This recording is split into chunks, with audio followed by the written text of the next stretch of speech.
Aquí en la cabina de RPP al señor Julio Chávez, presidente de Acción Popular. Muy buenas noches y gracias por estar con nosotros. Mabela, siempre es un placer. No, al contrario, gracias y bienvenido. En principio le pediría un comentario sobre lo que ha dicho la presidenta. La presidenta convoca elecciones, al poco de eso, el día de hoy se dirige a la ciudadanía y a los partidos en concreto y les reclama honestidad en los candidatos. ¿Cómo toma la declaración de la presidenta y cómo toma la nueva coyuntura que estamos viviendo, el nuevo contexto que hay a partir de la convocatoria electoral? Bueno, creo que es intrínseco que quienes participamos en política, los actores en política deben ser no solamente honestos, sino además estar en la capacidad de resolver los grandes problemas del país. Creo que la convocatoria a elecciones por parte de la presidenta, que se ha adelantado al plazo, al límite que tenía, lo que va a hacer es poner el ojo de la opinión pública y también de los medios, ya no tanto en la presidenta y en la gestión, que es una gestión a todas luces muy taco bajo, de mucha gente que no ha estado a la altura de la responsabilidad que se tiene en mente. Y hay que diferenciar no solamente del aspecto de la resolución de los grandes problemas del país, porque esta es una gestión de 5 años. Ella ha sido parte del gobierno de Pedro Castillo, es la sucesión de Pedro Castillo, y lo que hemos visto en resultados en el gobierno de Pedro Castillo no es muy diferente de lo que vemos hoy día a Dina Boluarte. ¿O cómo califica Acción Popular? Le pregunto, ¿cómo califica Acción Popular o cuál es el balance que hace al cabo de estos 5 años? ¿Qué ha supuesto para el país este último lustro? Castillo primero, Dina Boluarte después, Dina Boluarte que todavía, y yo lo decía en la introducción, no termina. Es decir, todavía no apaguemos la luz. Así es. Bueno, es un gobierno sin liderazgo prácticamente en estos ya casi 4 años que vamos a cumplir, un gobierno que ha ido en piloto automático, tanto en el periodo de Castillo como en el periodo de Boluarte. Lamentablemente no se han abordado las reformas sustantivas en sectores importantísimos hoy, por ejemplo, como el sector interior. En la última mensaje de la Nación que dio la presidenta el 28 de julio pasado, anunciaba, por ejemplo, Mávila, la creación o el cambio de nomenclatura del Ministerio del Interior al Ministerio de Seguridad Pública. Hoy día todos nos preguntamos qué fue de eso. ¿Era solamente un cambio de nomenclatura o había la intención de hacer una reforma sustantiva en un sector que hoy día tiene una gran responsabilidad? Del Ministerio de la Infraestructura también, de la fusión de otros 2 ministerios, asuntos que han quedado un poco en el aire. Porque la agenda del día a día ha terminado desbordando al gobierno y lamentablemente la falta de capacidad de respuesta y de capacidad de gestión pública no ha permitido que el gobierno pueda resolver las cosas hoy. Ya a un año casi de la elección, a un año y algunos meses de que acabe el mandato de este gobierno, no esperamos nosotros de un gobierno con pocas espaldas políticas, de un gobierno que no ha demostrado capacidad de gestión, de un gobierno con un gabinete, la verdad, que no está a la altura de la gran responsabilidad que tiene, no esperamos grandes reformas. Lo que se espera es que se puedan ir sentando las bases para que quien lidere el país del 2026 en adelante pueda hacer esas reformas en el sector interior, en el sector defensa y podamos abordar un tema que es álgido. Nos están matando todos los días, matan a nuestros hijos, matan a nuestros queridos y no hay una respuesta por parte del Estado. Estamos perdiendo la guerra como Estado contra la criminalidad organizada. Víctor Andrés García Belaúnde hablaba de un gabinete de transición, que, digamos, una movida inteligente del gobierno sería en este momento hacer un cambio en la cabeza del Consejo de Ministros, es decir, la salida del señor Adrián Sen, proponer un nuevo premier que no esté identificado, que no aparezca como escudero de la mandataria y que más bien nombre personas apolíticas, si se quiere, básicamente técnicas, que puedan empezar a preparar el terreno para una transición democrática. Un comentario sobre ello, pero también le pediría un mea culpa de Acción Popular, porque usted ha dicho, Dina Boluarte es la continuación de Castillo. Durante el tiempo que estuvo Castillo en la presidencia, se habló de mucha corrupción, se habló de un apoyo, por ejemplo, se habló de los niños de Acción Popular. Hay una responsabilidad también de los partidos históricos. Desdoblo la pregunta en esas 2 partes. Primero, sobre el gabinete de transición y segundo, sobre la autocrítica que harían ustedes en particular y cómo se preparan de cara a las elecciones del 26. Nosotros ya nos hemos pronunciado. De hecho, cuando emitimos una posición respecto a la salida necesaria del exministro Santibáñez de la cartera interior, dijimos que teníamos que ir a un cambio del gabinete en su totalidad. Necesitamos oxigenar el gabinete con gente que pueda hoy día, como bien lo ha hecho Víctor Andrés, llevar esta transición democrática que permita necesita, como dije hace un momento, sentar las bases para el próximo gobierno. Sé que no se puede hacer mucho, porque es un gobierno ya de salida, el mismo Congreso está en una agenda de salida, entramos en una coyuntura electoral donde van a hacer las propuestas y el debate de los candidatos los que van a marcar la agenda pública, pero sí se pueden todavía hacer cosas en sectores importantes, destrabar algunos proyectos importantísimos, se puede ir sentando la base de una reforma en materia de seguridad pública, se puede avanzar cosas, pero depende mucho del liderazgo de la presidenta. Si la presidenta no abre ese pequeño espacio, ese círculo cerrado que ella ha mantenido desde que asumió la primera magistratura, muy difícil que podamos tener luz. ¿Cómo asumen la segunda parte de la pregunta que tiene que ver con la autocrítica? Los famosos niños que produjeron además un quiebre, un cisma dentro de la bancada de Acción Popular. Sí, que además ha representado pues una de las crisis de imagen más fuertes que ha tenido el partido casi en 69 años de historia, ¿no?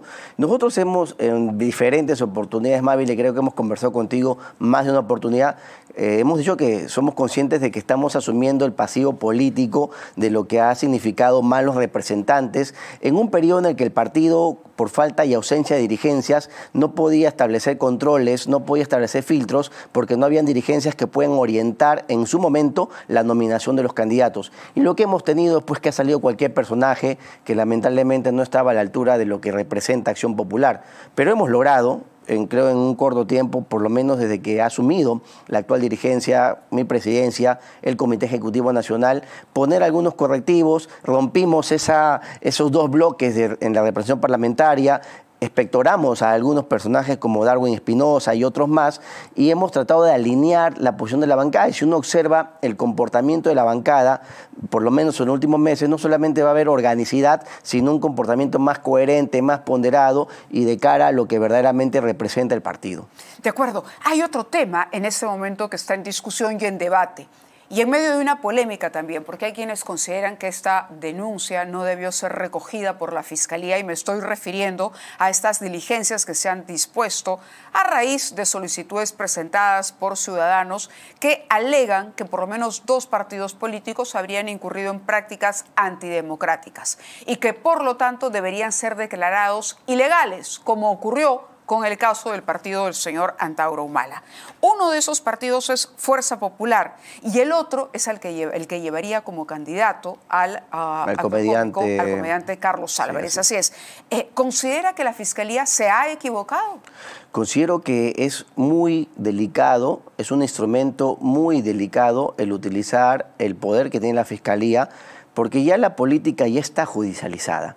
Y ahora judicializarla a partir de los partidos políticos creo que representa una situación bastante delicada para lo que es la democracia. Fíjate, si hay pues partidos que dentro de su ideario, de sus principios, buscan subvertir el Estado de Derecho, están en contra de la democracia, no pueden ser parte del juego democrático. Claro, el ejemplo de Antauro, el ejemplo de Movadef en su momento, pero esto de conducta antidemocrática entra en un criterio muy subjetivo y muy discrecional de los operadores de justicia y se podría interpretar como una persecución política. En el caso de Fuerza Popular, por ejemplo, se habla de este discurso de fraude, de no haber aceptado los resultados por parte de la señora Fujimori. También se menciona el caso Cócteles, ¿no? ¿Son argumentos suficientes para que la Fiscalía inicie una investigación que puede terminar o que puede poner finalmente en duda la legalidad de Fuerza Popular en la contienda electoral? No, de ninguna manera. En todas las democracias siempre los que pierden siempre alegan pues que el árbitro de alguna manera le ha cobrado o no le cobró un penal, como a Perú en el último minuto. Entonces eso no puede ser considerado como una conducta antidemocrática. Creo yo más bien que es una maniobra torpe de la Fiscalía y lo que termina haciendo es victimizando al fujimorismo, victimizando al otro partido, porque finalmente se van a poner en la posición de que los vienen atacando. Acá hay una narrativa. En el otro caso, permítame simplemente para que el público esté enterado, en el otro caso del otro partido es porque justamente el señor Carlos Álvarez ha defendido la idea o promovido la idea de la aplicación de la pena de muerte para violación de menores de edad o el retiro de la Corte Interamericana de Derechos Humanos. Estos son los argumentos y parece que la persona que presenta la denuncia o la solicitud para la investigación es alguien del partido o cercano al partido del señor Antauro Humala. Bueno, la verdad no conozco a detalle las denuncias, pero creo que el Ministerio Público y las fiscalías en general tienen toda la capacidad legal. ¿Se ha disparado los pies, diría? Yo creo que es un error. Yo creo que es un error, termina victimizando a algunos actores políticos, termina ensuciando todo el proceso electoral y además entramos en una narrativa de enfrentamientos de poderes, enfrentamientos entre peruanos. Fíjate, la izquierda hace rato viene con una narrativa en que el Perú debe estar dividido entre fujimorismo y antifujimorismo. Y la derecha, en una respuesta igualmente torpe, quiere dividir al Perú entre caviares y anticaviares.